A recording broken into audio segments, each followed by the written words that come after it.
ஆண்டவர் உங்களோடு இருப்பாராக.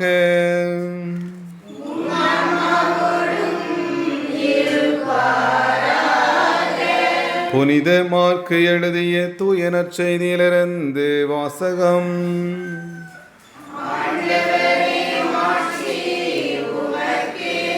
புனித மார்க்கு எழுதிய தூய நற்செய்தி அதிகாரம் 5 இறைவார்த்தைகள் 21 முதல் 43. அக்காலத்தில் இயேசு படகேறி கடலை கடந்து மீண்டும் மறுகரையை அடைந்ததும் பெரும் திரளான மக்கள் அவரிடம் வந்து கூடினர். அவர் கடற்கரையில் இருந்தார். தொழுகை கூட தலைவர்களுள் ஒருவரான யாயிர் என்பவர் வந்து அவரை கண்டு அவரது காலில் விழுந்து, என் மகள் சாகும் தருவாயில் இருக்கிறாள், நீர் வந்து அவள் மீது உம் கைகளை வையும், அப்போது அவள் நலம் பெற்று கொள்வாள் என்று அவரை வருந்தி வேண்டினார். இயேசுவும் அவருடன் சென்றார். பெரும் திரளான மக்கள் அவரை நெருக்கிக் கொண்டே பின் தொடர்ந்தனர். அப்போது 12 ஆண்டுகளாய் இரத்தப்போக்கினால் வருந்திய பெண் ஒருவர் அங்கு இருந்தார். அவர் மருத்துவர் பலரிடம் தமக்கு உள்ளதெல்லாம் செலவழித்தும் ஒரு பயனும் அடையாமல் மிகவும் துன்பப்பட்டவர். அவர் நிலைமை வர வர மிகவும் கேடுற்றது. அவர் இயேசுவை பற்றி கேள்விப்பட்டு மக்கள் கூட்டத்துக்கிடையில் அவருக்கு பின்னால் வந்து அவரது மேல் உடையை தொட்டார். ஏனெனில், நான் அவருடைய ஆடையை தொட்டாலே நலம் பெறுவேன் என்று அப்பெண் எண்ணிக்கொண்டார். தொட்டவுடனே அவருடைய இரத்தப்போக்கு நின்று போயிற்று. அவரும் தம் நோய் நீங்கி நலம் பெற்றதை தம் உடலில் உணர்ந்தார். உடனே இயேசு தம்மிடமிருந்து வல்லமை வெளியேறதை தம்முள் உணர்ந்து மக்கள் கூட்டத்தை திரும்பி பார்த்து, என் மேலுடையை தொட்டவர் யார் என்று கேட்டார். அதற்கு அவருடைய சீடர்கள் அவரிடம், மக்கள் கூட்டம் உம்மை சூழ்ந்து நெருக்குவதைக் கண்டும் என்னை தொட்டவர் யார் என்கிறீரே என்றார்கள். ஆனால் அவர் தம் மேலுடையை தொட்டவரை காணும்படி சுற்றிலும் திரும்பி பார்த்து கொண்டிருந்தார். அப்போது அப்பெண் தமக்கு நேர்ந்ததை அறிந்தவராய் அஞ்சி நடுங்கிக் கொண்டு அவர் முன் வந்து விழுந்து நிகழ்ந்தது அனைத்தையும் அவரிடம் சொன்னார். இயேசு அவரிடம், மகளே, உனது நம்பிக்கை உன்னை குணமாக்கிற்று, அமைதியுடன் போ, நீ நோய் நீங்கி நலமாயிரு என்றார். அவர் தொடர்ந்து பேசி கொண்டிருந்த போது தொழுகை கூட தலைவருடைய வீட்டிலிருந்து ஆட்கள் வந்து அவரிடம், உம்முடைய மகள் இறந்துவிட்டாள், போதகரை ஏன் இன்னும் தொந்தரவு செய்கிறீர் என்றார்கள். அவர்கள் சொன்னது இயேசுவின் காதில் விழுந்ததும் அவர் தொழுகை கூட தலைவரிடம், அஞ்சாதீர், நம்பிக்கையை மட்டும் விடாதீர் என்று கூறினார். அவர் பேதுரு, யாக்கோபின் சகோதரரான யோவான் ஆகியோரை தவிர வேறு எவரையும் தம்முடன் வரவிடவில்லை. அவர்கள் தொழுகை கூட தலைவரின் வீட்டிற்குள் சென்றார்கள். அங்கே அமளியையும் மக்கள் அழுது ஓலமிட்டு புலம்புவதையும் இயேசு கண்டார். அவர் உள்ளே சென்று, ஏன் இந்த அமளி, ஏன் இந்த அழுகை, சிறுமி இறக்கவில்லை, உறங்குகிறாள் என்றார். அவர்கள் அவரை பார்த்து நகைத்தார்கள். ஆனால் அவர் அனைவரையும் வெளியேற்றிய பின் சிறுமியின் தந்தையும் தாயையும் தம்முடன் இருந்தவர்களையும் கூட்டிக் கொண்டு அச்சிறுமி இருந்த இடத்துக்கு சென்றார். சிறுமியின் கையை பிடித்து அவளிடம், தலி தாகும் என்றார். அதற்கு, சிறுமி, உனக்கு சொல்லுகிறேன், எழுந்திடு என்பது பொருள். உடனே அச்சிறுமி எழுந்து நடந்தாள். அவள் 12 வயது ஆனவள். மக்கள் பெரிதும் மலைத்து போய் மெய்மறந்து நின்றார்கள். இதை யாருக்கும் தெரிவிக்க கூடாது என்று அவர் அவர்களுக்கு கண்டிப்பாய் கட்டளையிட்டார். அவளுக்கு உணவு கொடுக்கவும் சொன்னார். ஆண்டவரின் அருள்வாக்கு.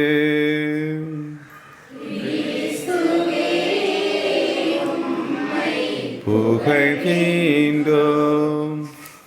கிறிஸ்துவில் மிகவும் பிரியமான சகோதர சகோதரிகளே, ஆண்டவரின் அன்பு பிள்ளைகளே, இந்த அருமையான நாளிலே நம் ஆண்டவர் இயேசுவினுடைய 2 புதுமைகளை நாம் பார்க்கிறோம். அருமையான 2 புதுமைகள், இரட்டிப்பான புதுமைகள், ஒரே நேரத்தில் நடந்த புதுமைகள். எனவே அன்பு பிள்ளைகளே, ஆண்டவர் இரட்டிப்பான நன்மைகளை நமக்கு செய்வார். நிச்சயமாக அவர் மீது நம்பிக்கை கொள்கின்ற பொழுது அவர் ஒரு நிலையை கடந்து அவர் உதவி நிச்சயமாய் செய்வார். எனவே தான் நம்முடைய மனித அறிவுக்கு அப்பாற்பட்டு நடக்கின்ற இந்த காரியங்களை நாம் நம்பிக்கையோடு அதை புதுமை, அதை அதிசயம் என்று சொல்லி அழைக்கிறோம். உண்மையிலேயே ஏனென்றால் மனித அறிவுக்கு உட்படாத ஒன்று. 2 புதுமைகள் பாருங்கள். ஒன்று, இந்த பெரும்பாடுள்ள பெண்ணுக்கு ஆண்டவர் அற்புத சுகம் அளிக்கின்றார். 2, இறந்த சிறுமியை உயிருடன் எழுப்பி விடுகின்றார். அருமையான என் அன்பு பிள்ளைகளே, முதல் வாசகத்தில் வருகிறது, என்ன வருகிறது? கடவுள் சாவை உண்டாக்கவில்லை. கடவுள் சாவை உண்டாக்கவில்லை. கடவுள் மனிதர்களை அழியாமைக்கென்று படைத்தார். எதற்காக படைத்தார்? எதுக்காக படைத்தாரு? அழியாமைக்கென்று. ஆனால் எப்படி இந்த அழிவு வந்தது? எப்படி அழிவு வந்தது? சாத்தானால். இப்போ சாத்தான் என்ன செய்கிறான்? பாவத்தை செய்ய சொல்லுகிறான். எனவே கடவுள் மனிதனை அழியாமைக்கென்று படைத்தார். தன் சொந்த இயல்பின் சாயலில் அவர்களை உருவாக்கினார். அப்போ நாம் யாருடைய சாயலில் இருக்கிறோம்? கடவுளின் சாயல். கடவுளுக்கு உருவம் உண்டா? கடவுளுக்கு உருவம் உண்டா?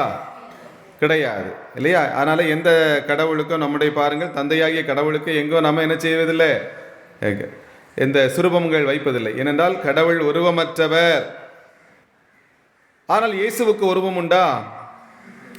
இயேசு மனு ஒரு எடுத்தார். தெய்வ மாதாவின் கைகளில் உருவாக திகழ்ந்தார். சூசையப்பருடைய கைகளில் உருவாக திகழ்ந்தார். இதோ அழகாக அந்த யூத மக்களிடையே வழி நடந்தார்.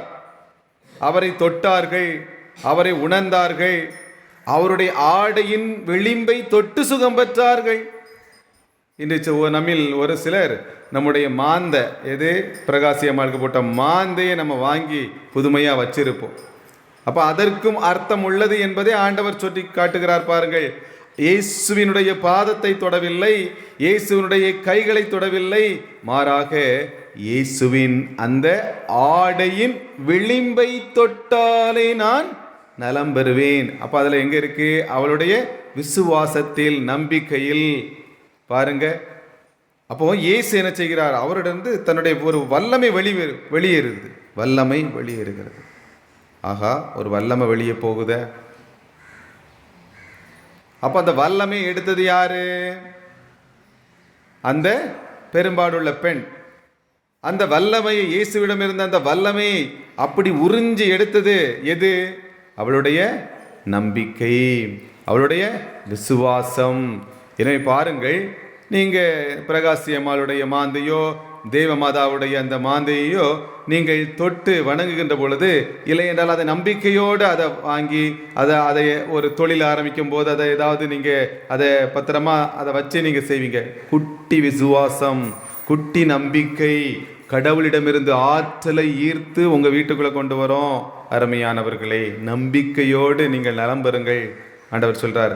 எனவே கடவுள் மனிதர்களை அழியாமைக்கென்று படைத்தார்.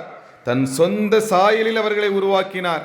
அப்போ கடவுளுக்கு நிச்சயமாக ஒரு இருந்திருக்கிறது. எப்படி இருந்திருக்கு? தன் சொந்த சாயல். இப்போ அப்பாவை போல பிள்ளை இருக்குது. அப்போ பிள்ளை கூட்டு வர்றீங்க, நம்ம கேட்கலாம், இவங்களுடைய அப்பா எப்படி இருப்பாங்க சொல்லுங்க? இவங்க அப்பா எப்படி இருப்பாங்க? இந்த பிள்ளையை போல இருப்பாங்க. அப்பாவை போல பிள்ளை இருந்துச்சுன்னா இப்போ அப்பா எப்படி இருப்பாங்க? அப்படி இந்த பிள்ளையை போல இருப்பாங்க. அதான கதை. அப்போ நாம் யாருடைய உறவில் படைக்கப்பட்டிருக்கிறோம்? யாருடைய சாயலில் படைக்கப்பட்டிருக்கிறோம்? கடவுள் சொல்லியிருக்காரு, கடவுளுடைய உறவிலும் சாயலிலும் படைக்கப்பட்டிருக்கிறோம் பிள்ளைகள். அப்போ கடவுள், தந்தையாகிய கடவுள் எப்படி இருப்பார்? எப்படி இருப்பார்? எப்படி இருப்பார்? நம்மளை போல தானே இருப்பார். புரியுதுங்களா? புரியுது. அதனால தான் ஒரு சில இடங்களில், ஏதாவது சில இடங்களில் அப்படியே ஒரு தாத்தா போல தாடி வச்சு ஒரு படம் வரைஞ்சு போட்டிருக்கோம். இது நம்முடைய நம்பிக்கை, நம்முடைய அன்பு, நம்முடைய குட்டி விசுவாசம். ஏன்? அவருடைய உருவிலும் சாயலும் நம்மை படைத்தார். அப்போ அப்பாவை போல பிள்ளை இருந்துச்சுன்னா பிள்ளையை போல தானே அப்பா இருக்கும். சேசுவை நம்ம பார்க்குறோம். சேசு இப்படி வாழ்ந்திருக்கிறார், அவருடைய பாடுபட்ட அந்த முகம் பதிந்த அந்த துணி இல்லையா? அப்போ மகனை போல் தந்தையாம் கடவுள் இருப்பார் என்று சொல்லி நம்ம என்ன செய்கிறோம்? அந்த உருவை நம்ம என்ன செய்கிறோம்? விசுவாசத்திலே என்ன செய்கின்றோம்? அங்கே ஒரு தாத்தா போல வரைந்து வைக்கிறோம். இதெல்லாம் பாவமா? சொல்லுங்க, இதெல்லாம் பாவமா? இல்லை நாம் கடவுள் மீது கொண்டு இருக்கின்ற அன்பா? கடவுள் மீது கொண்டு இருக்கின்ற அன்பு, சரிங்களா? அதை நம்ம கொஞ்சம் கூர்ந்து பார்த்தோன்னா உண்மையிலே மிக அருமையாக இருக்கும். அடுத்தல பாருங்க, இந்த சாவு எப்படி வந்தது? ஆனால் அலகையின் பொறாமையினால் சாவு உலகில் நுழைந்தது. அப்போ அலகையினுடைய பொறாமை அப்போ பாவத்தை உண்டு பண்ணுது. கடவுளுக்கு கீழ்ப்படியாத அப்படின்ட்டு ஒரு உண்டு போய் பண்ணி வைக்குது. இப்போ நம்முடைய இறப்பிலே ஒரு ஜபம் உண்டு. அந்த இறப்பு வழிபாட்டிலே, அந்த இறப்பு திருப்பலியிலே ஜபம் உண்டு. இறப்பே இவருக்கு மீட்பளிப்பதாகி பாவக்கடன் ஒழிவதாக. நல்லா மனசில் வச்சுங்க. இறப்பே இவருக்கு மீட்பு அளிப்பதாகி பாவக்கடன் ஒழிவதாக. அந்த ஒரு வார்த்தை நான் அடிக்கடி தியானித்து பார்ப்பேன். இறப்பே இவருக்கு மீட்பு அளிப்பதாக. இறப்பு எவ்வளோ பெரிய கொடுமையானது இல்லையா? நீங்கள் பாருங்கள், ஒரு குழந்தை தப்பு பண்ணியிருக்குது. உடனே நம்ம என்ன செய்வோம்? சிறு தண்டனை கொடுப்போம். அப்போ அந்த தப்புக்கு ஒரு தண்டனை கொடுத்ததுக்கப்புறம் ஏற்று மடியில் வச்சுக்குவோம். ஆமாவா இல்லையா? ஒரு ஒரு கிளாஸுக்கு ரெகுலராக வரணும். அப்போ ரெகுலராக வரல, ஒரு நாள் வரல அப்படின்னா அது ஒரு தவறு. உடனே நம்ம என்ன செய்வோம்?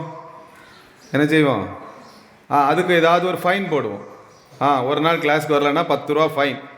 10 ரூபா ஃபைன் கொடுத்துட்டா கிளாஸ்க்குள்ளே வந்து என்ன செய்யலாம்? உட்கார்ந்துடலாம். அப்போ ஒரு தவறு அதற்கான தண்டனை கொடுக்கின்ற பொழுது அது முடிவடைகிறது. அதே போல என் அன்பு பிள்ளைகளே, ஒரு தவறு செய்தா கோர்ட்டில் நிப்பாட்டப்படுகிறான், விசாரிக்கப்படுகிறான். சரி, உனக்கு இந்த தப்பு பண்ணியிருக்கா, இது தப்பு, உனக்கு 3 மாதம் ஜெயில். தவறு, அதற்கு தண்டனை என்ன? 3 மாதம் ஜெயில். அந்த தண்டனையை அவன் 3 மாதம் முடிச்சிட்டான். தண்டனை அனுபவித்த பிறகு அவன் எங்கே வருவான்? வெளியில் வர்றான் இல்லையா? அப்போ மீட்பு. அப்போ என் அன்பு பிள்ளைகளே, நீங்கள் நல்லா யோசித்து பாருங்க. ஒரு தவறு, அதற்கான தண்டனை நிறைவேற்றிய பிறகு அவன் மீண்டும் பழைய இடத்திற்கு வருகிறான். அதே போல தான் இறப்பு என்பது ஒரு தண்டனை.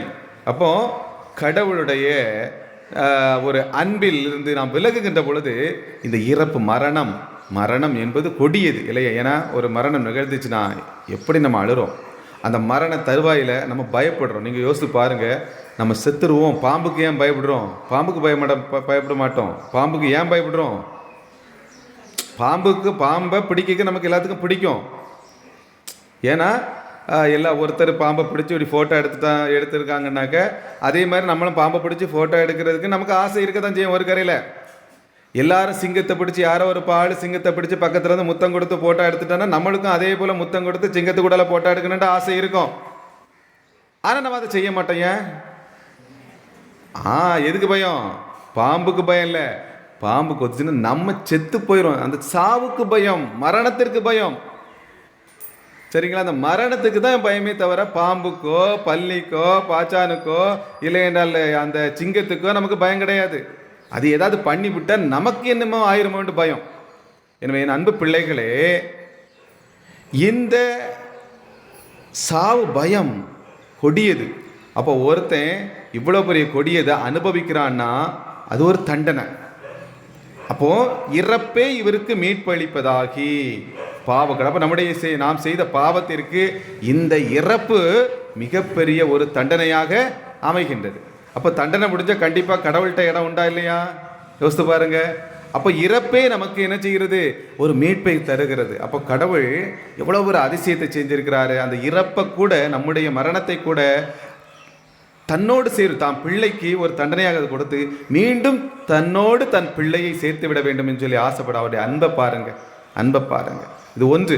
ரெண்டாவது, நம் மரணத்தை தன் மரணத்தால், சரியா, தன்னுடைய மரணத்தை. அப்போ நம்முடைய மரணம், நம்முடைய பாவம், நம்முடைய பலகீனம் எல்லாத்தையும் தன்னுடைய மரணத்தால் அவரும் இந்த மரணத்தை சந்தித்து நமக்கு மீட்பை தந்திருக்கிறார். அது பெரிய அன்பு. அந்த அன்பில் தான் எவ்வளோ ஆற்றல் இருக்கிறது. அப்போ இந்த அன்பு சேர்த்துக்கிற அந்த கடவுள் எவ்வளோ வல்லமை உள்ளவர் என்பதை இந்த 2 புதுமைகள். ஒன்று, அந்த பெரும்பாடுள்ள பெண்ணுக்கு சுகம் கொடுக்கின்றார். அப்போ சுகம் கொடுக்கின்ற பொழுது யாருக்குமே தெரியாமல் அது நடக்குது. யாருக்குமே தெரியாமல் நடக்குது. ஆண்டவர் ஏன் எல்லாத்துக்கும் தெரியும்படி செய்தார்? தொட்டால் தீட்டு. பெண்கள் என்ன செய்யக்கூடாது? அது பேர் பொதுவெளியில் வேறு யாரையும் தொடக்கூடாது. அதுவும் பெரும்பாடுள்ள நேரத்தில் வேறு யாரையும் என்ன செய்யக்கூடாது? தொடக்கூடாது. பொது இடத்துக்கு இன்று கூட அது இருப்பது உங்களுக்கு தெரியும். எனவே தொடக்கூடாது என்பது அங்கே மிகப்பெரிய சட்டமாக இருக்கிறது. குழந்தைகள் பாவத்தினுடைய கனி என்று அவர்கள் நம்பினார்கள். கடவுளுடைய ஆசீர்வாதம் நம்பல, பாவத்தின் கனி. அதனால குழந்தைகளும் யாரை தொடக்கூடாது? இயேசுவை தொடக்கூடாது, போதகரை தொடக்கூடாது. அதனால தான் குழந்தைகள் வருகின்ற பொழுது சீடர்கள் அதட்டினார்கள். ஏன்னா யூத சட்டம், குழந்தைகள் என்ன செய்யக்கூடாது? ராபி என்று அழைக்கப்படக்கூடிய போதகர்களை தொடக்கூடாது. அப்போ தொடக்கூடாது என்று அவர்களுக்கு சட்டம் இருக்கிறது. ஏனென்றால் தொட்டால் தீட்டு என்கின்ற தீட்டு வந்துவிடும் என்று நம்பினார்கள். ஆனால் தீட்டல்லப்பா, இங்கே அதிசயம் நடக்கும், அற்புதம் நடக்கும் என்று சொல்லி ஆண்டவர் எல்லாத்துக்கும் முன்னாடி இவள் தொட்டால் நீங்கள் தீட்டு என்று நினைத்தீர்கள், ஆனால் அது அல்ல, மாறாக இவள் புதிய வாழ்க்கையை பெற்றிருக்கின்றார். எத்தனை ஆண்டு காலம் பாருங்கள், எத்தனை ஆண்டு காலம் வேதனை இன்று நிறைவுக்கு வந்திருக்கிறது. அப்போ இயேசுவை தொடுவது என்பது மிக மிக அழகு. எனவேதான் அருமையானவர்கள், இந்த தொட்டு சுரூபங்களை எல்லாம் தொடுவது என்பது ஒரு அழகு தான். அதில் ஒரு அழகான ஒரு விசுவாசம் இருக்கிறது. அதான் அண்மையில் என்னுடைய சகோதரி, அதாவது கடைசி சகோதரி, வீட்டில் 6 பேர் அம்மா 2 வருடங்களுக்கு முன்பாக இருந்தாங்க இல்லையா, உங்களுக்கு தெரியும். அப்போது வீட்டில் ஒரு ஃபோட்டோ, அம்மாவுடைய ஃபோட்டோ. அப்போ அதை பார்த்துக்கிட்டு சகோதரி ஒரு நாள் தொலைபேசியில் சொல்கிறாங்க, இப்போ அண்ணா, இப்போ நம்ம அம்மாவை பார்க்க முடியல, நம்ம அம்மாட்ட நம்ம பேசினெல்லாம் நினைவுக்கு வருது, ஆனால் நம்ம அம்மாவை கூட அப்படி இருக்க முடியல.